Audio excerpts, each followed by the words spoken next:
Hello everyone, welcome to Art with Kendra. In today's video, I thought I would just draw a nice simple hedgehog using marker and colored pencil. I usually draw my daughter little animals and I put them in her lunch. And we actually have a hedgehog. Yes, she's a cutie pie. There we go. So we're going to draw a hedgehog and we're going to, have a little hedgehog here to keep me company as I draw. I'll see if she'll sit with me at the desk here. I'm just going to zoom back in again so you can see my page. Look at this. Look at this. She's trying to get inside my shirt. Can you see? She's such a little goofball. All right. Well, let her sit inside the shirt for a little bit here.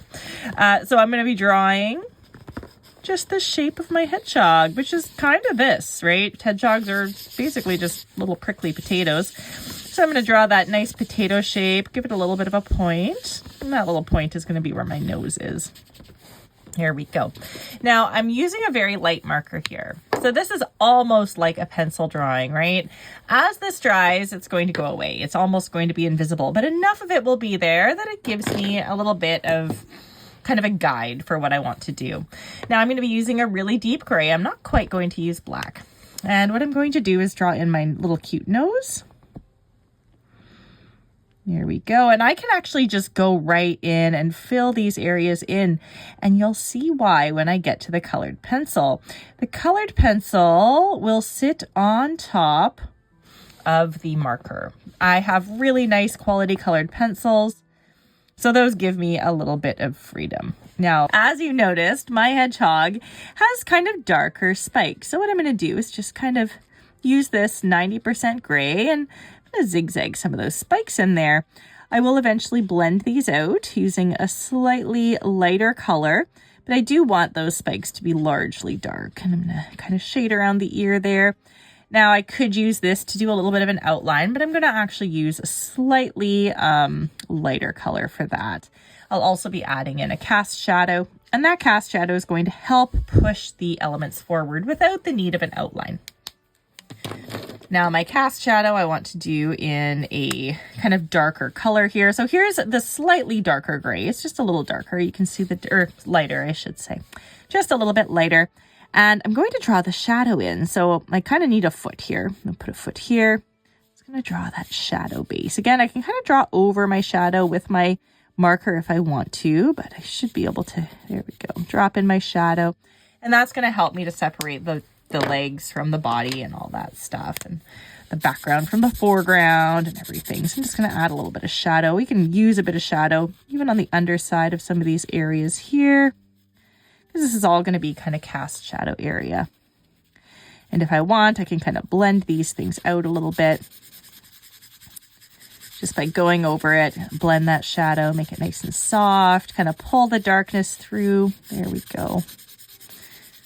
There. And again, as this lightens, it does, or as it dries, it does lighten. Use that. So see how I'm kind of circling this and blending this edge. So go in, circle, circle, circle, blend, blend, blend. So right now I have kind of a blob at the bottom, and I have that almost invisible ink at the top there because that dried. Now what I'm going to do is I'm going to take a little bit of a lighter color, still in the dark family, I would say. It's not allowing me to zoom in. It's basically like it's a brown, but it's almost a gray brown.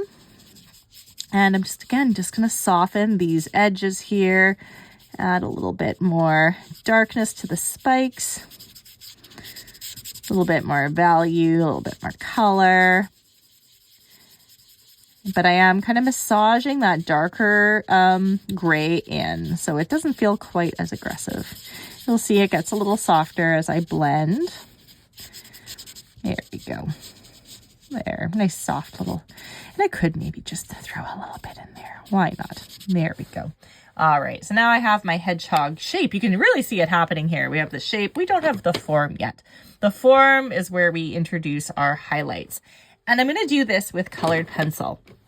Now, the colored pencils I'm going to use primarily here are my white. This is Prismacolor. The brand of colored pencil is super important. Prismacolor, especially the Premier brand or the higher quality Prismacolors, are very soft. Now, the advantage to that is you get a beautiful cover. You get really like real nice saturation.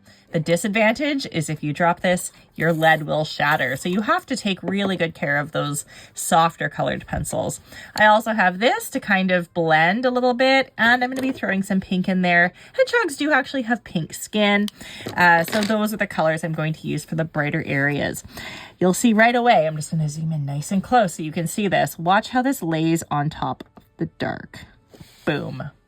Right? Look at that. It's just gorgeous. Boom.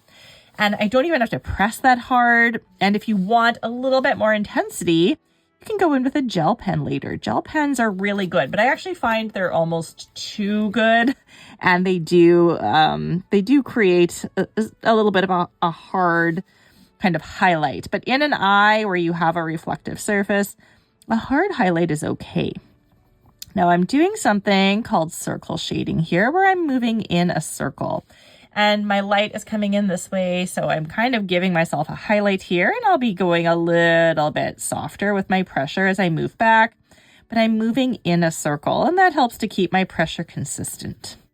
A little bit more here because this is poking out, this is the ear. I also want to create those value differences to help separate the different elements. Now, when you have any object, you have reflective light, which moves from the bottom. I'm just going to zoom out a little bit here.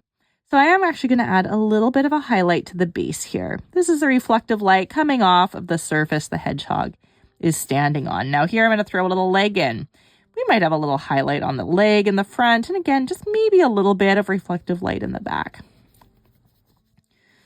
And then here we might have a little bit of reflective light in the belly, and we eventually kind of slide into those spikes, but we might see a little bit of leg back here.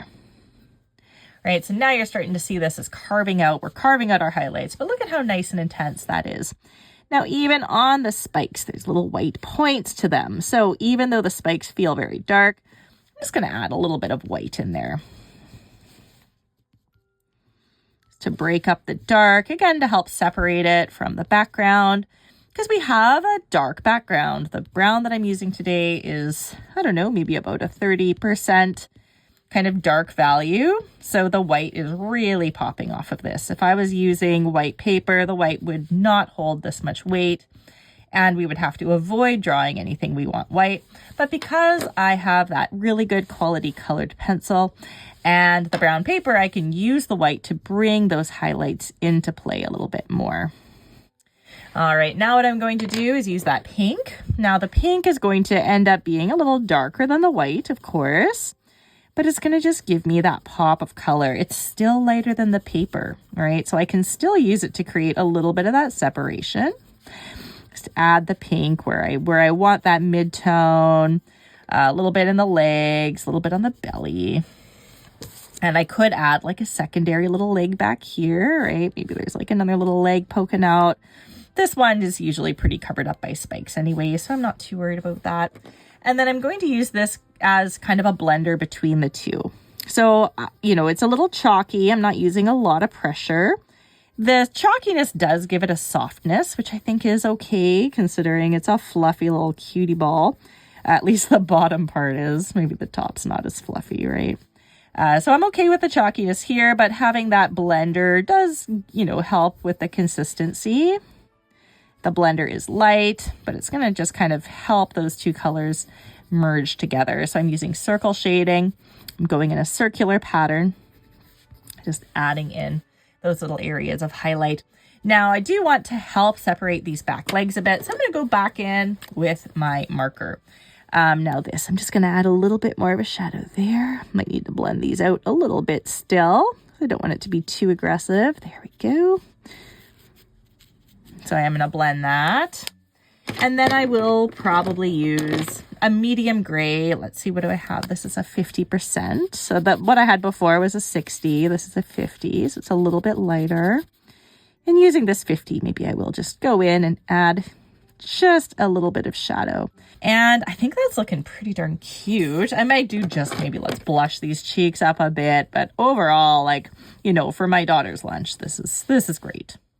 She loves her hedgehog. She loves all hedgehogs, but she especially loves her little hedgehog. What do you think? Is it pretty cute? You know, now that I'm looking at it with the pressure of the hedgehog examining it, I can see I have just a little bit too much darkness right there. So just to help balance that out, I'm going to throw a little bit more darkness in some other places here. A little bit of darkness is fine, but you just want to make sure you're matching. Oh, she's trying to crawl back in my pocket again. Funny girl. There we go. So there's the quick little tutorial on how to draw a little cute hedgehog. I hope you enjoyed that. And I hope my daughter enjoys getting this in her lunch tomorrow. And again, here's Lady McNyum to say goodbye. There you go, sweetie pie. Have a wonderful time drawing, everyone. And thank you very much for watching. Remember to like and subscribe, all that jazz. And you can find me on Facebook at Creations by Kendra or on Instagram at creations_by_Kendra. Thank you so much. Bye.